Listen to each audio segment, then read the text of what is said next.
Reports are stating that Spurs could close a deal for Crystal Palace and England star Eze. He has a £68 million release clause. It has been revealed by the Daily Mail that Spurs lost a staggering 1,553 player days to injury. Now, two players have just signed their first professional contract with the club. BBC Sport have just stated that West Bromwich Albion are in talks about appointing Tottenham Hotspur coach Ryan Mason, and Sky Sports have just stated that Napoli are closing in on agreeing personal terms with a Tottenham Hotspur target, and the Football Insider have reported that Wrexham have opened talks to sign Tottenham Hotspur defender Ben Davies.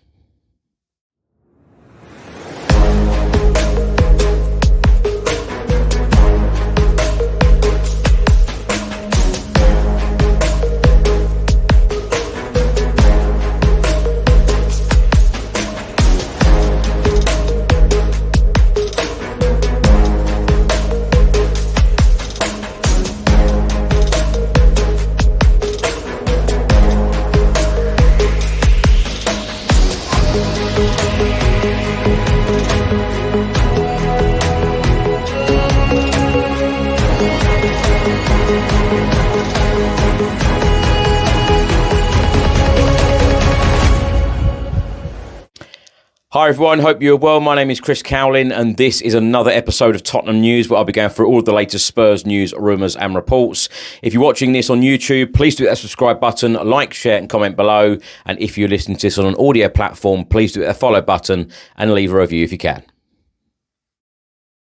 Now I'm going to start with a report from the Daily Mail, and they are stating that Tottenham Hotspur were among the hardest hit clubs in the Premier League this season when it came to player availability. But they weren't the worst off. Spurs lost a staggering 1,553 player days due to injury, more than double Liverpool's total in a campaign that saw Spurs finish 17th in the Premier League table, their lowest ever Premier League finish. Only Brighton players with 1,944 missed more days through injury, while Ipswich 1,506 days and Arsenal 1,297 days also had serious availability issues.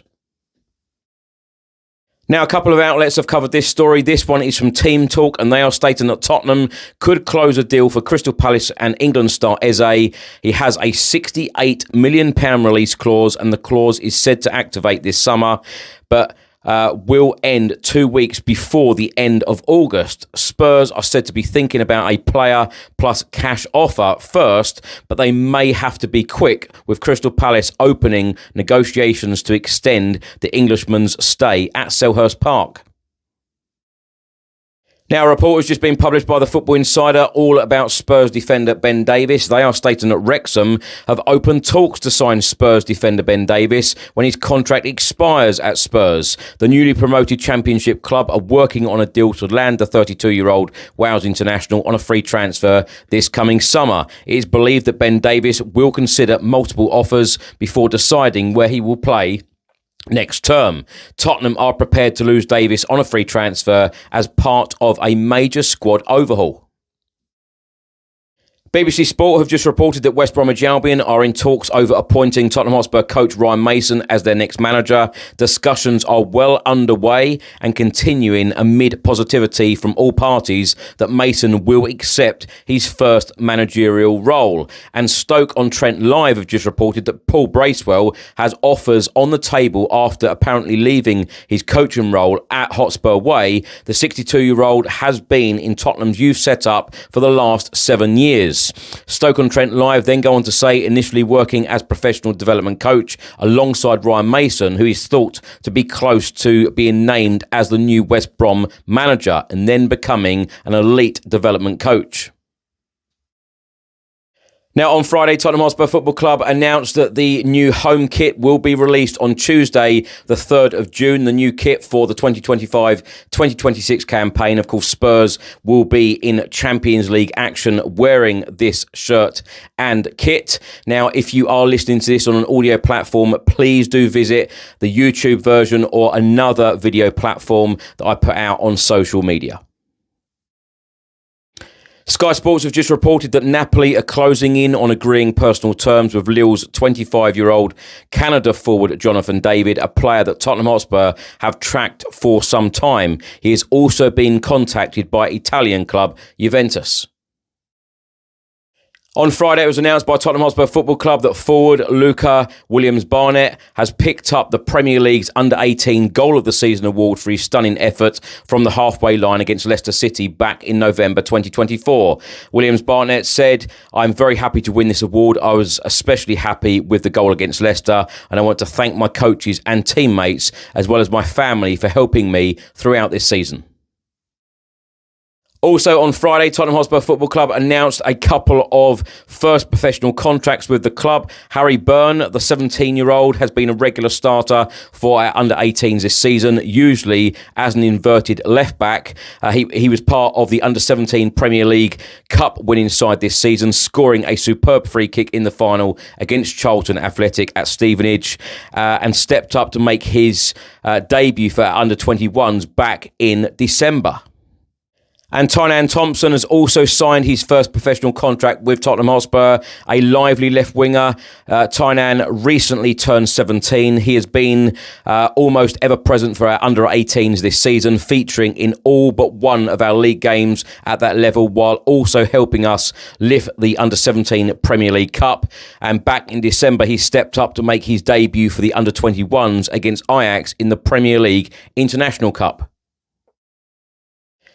Now, my thoughts on everything in this episode, and I'm going to start by talking about Crystal Palace and England star Eze. I think if you listen to this and watch this channel on a regular basis, you will know that I'm a big fan of Eze, and I would love to see him in a Tottenham Hotspur shirt. I've said this in multiple windows, even going back to when he played for QPR, even before signing for Crystal Palace. He is a top talent. I feel like he has got so much more to give, so much quality, vast Premier League experience, just won the FA Cup, of course, with Crystal Palace as well. And I just feel like if ever there is a player just born to play for Tottenham, it is Eze. And I feel like he would fit in so well in this Tottenham Hotspur team. He would certainly walk into the team as well. Vast experience.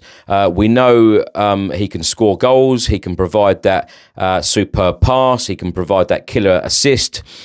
He's got it all, in my opinion. And but from what I understand, in previous windows, Spurs have been reluctant because they can't pay this in instalments. It must be paid as a one lump fee.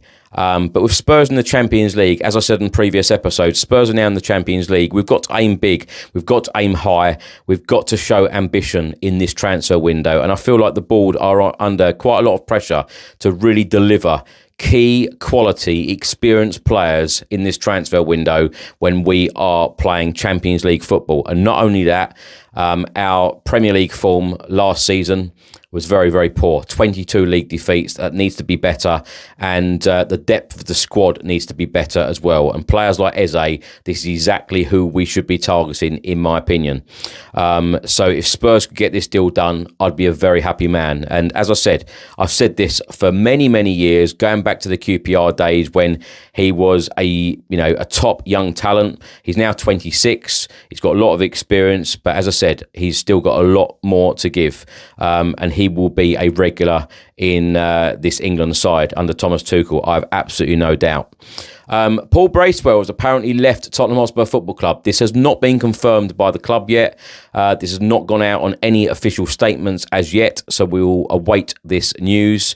But if he has gone, that will end his 7-year coaching spell with the youth setup, and that will be a shame because he has got vast experience, not only as a player but as a coach as well. And I know players and coaches do move on, but I feel like it's going to be quite a big change, quite a big shake-up at the football club this summer, and perhaps this is just the start of it.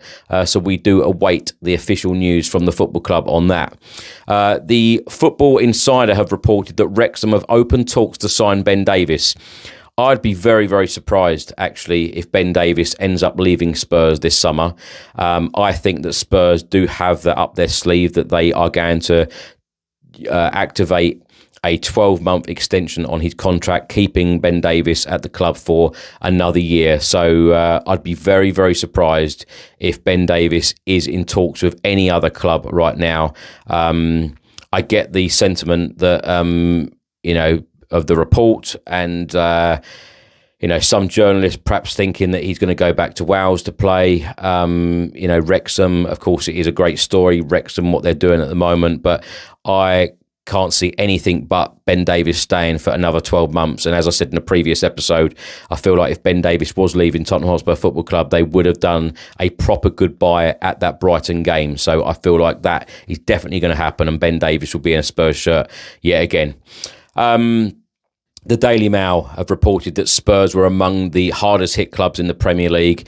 We all know that. We don't need these stats to tell us that. But 1,553 player days to injury.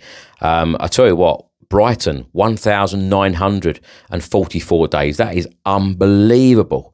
But yeah, Spurs second on this list. Of course, we know... more than anyone, that if we'd have had all of our players, Mickey van der Ven, Romero, Vicario, Udogie, Porro, Porro was available most of the season, but all of the others, if they were playing, every single game together, it would have been a different story. I know some people are saying, well, yeah, we lost, against some of the bottom sides when we were virtually at full strength. But overall in the season, we would never have lost 22 games. And I'm certainly not sitting here giving excuses because, as I've said before, I feel like, we need a better squad. We need that depth. Certainly we need luck on our side as well with no, hardly any injuries. 1,553 days. That is a shocking stat. But Ange Postecoglou, in my opinion, does need to adapt in the Premier League if he is to continue the club for a third season. Great bringing us that success in the Europa League, but I do feel like he does need to adapt a little bit more in the Premier League. He come out and said that cup competitions, knockout competitions are very different. I'd just love to see him play a little bit differently in the Premier League. More pragmatic, like he did in those knockout stages in the Europa League, because it was a different Spurs. We were very difficult to beat, and I know some people will go, yeah, but they were easier games. Let's see if Ange Postecoglou can get some decent players in with real experience, which he's asked for, by the way, and he's also said that he wants to continue in the job. So that's going to be an interesting situation. I'm not going to read out a lot of reports that have come out again today, stating that Ange Postecoglou is under serious pressure, and it does look like that Spurs are going to pull the plug because I feel like it's just recycling old reports, old news. There's nothing new because Ange Postecoglou is actually on holiday.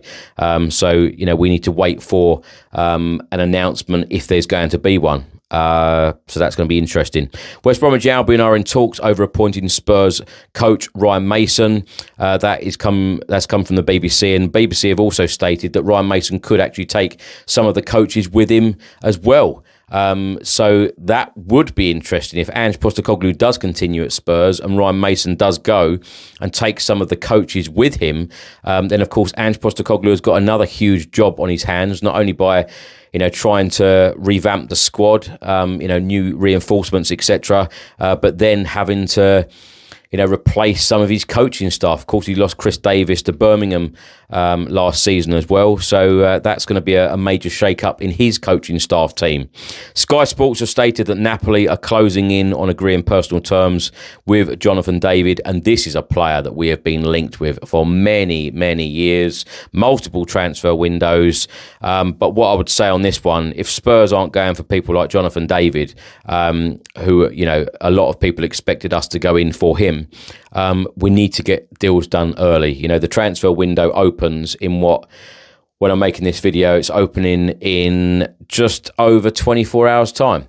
So I just hope that Spurs have got a couple of aces up their sleeve. And as I said on previous episodes, we need players like Lucas Bergvall, really decent players. But of course, we need experienced players as well. But what I mean by Lucas Bergvall, I mean like top talent. Mickey van der Ven, top talent. Not a lot of guys, not a lot of people would have heard of the likes of Mickey van der Ven and Lucas Bergvall, and these have been top players coming in, but more on the experience side in this transfer window, and even Ange Postecoglou. I said this last transfer window when past the deadline, I said, I thought that we needed more experienced players in, and Ange Postecoglou has now agreed with that, and he wants to bring in more experienced players, which is great to hear from a fan's point of view. Great to see Harry Byrne and Tynan Thompson getting first professional contracts with the club. Of course, I read out there that they were part of the Under-17 Premier League Cup winning side this season. It was great, actually. I saw 2 trophies lifted this season, not only the Europa League, but the Under-17s lifting that Premier League Cup at Stevenage. A really good night, lots of goals galore, and Thompson actually played really well in that game. And Luca Williams-Barnett, great player. I tell you what, we've got some top talent coming through, and it's very, very exciting because, of course, these guys are, one of our own, and they come through, and a lot of them will get chances. They've very quickly gone through under-17s, under-18s, under-21s, and a lot of the youth players have been named on our bench for the first team squad as well in Europa League games and Premier League games. So just think that, what kind of experience that gives them going forward. Brilliant to see, and I hope that, next season, a lot more youngsters do get opportunities in cup games and indeed league games, because there's nothing better than seeing players coming through the youth system and going all of the way, and then featuring in the first team. Thanks for watching, and thanks for listening. I hope you enjoyed it. If you're watching this on YouTube, please hit the subscribe button, like, share and comment below. And if you listen to this on an audio platform, please hit the follow button and leave a review if you can. Have a great weekend. I'll see you on the next one. Come on, you Spurs.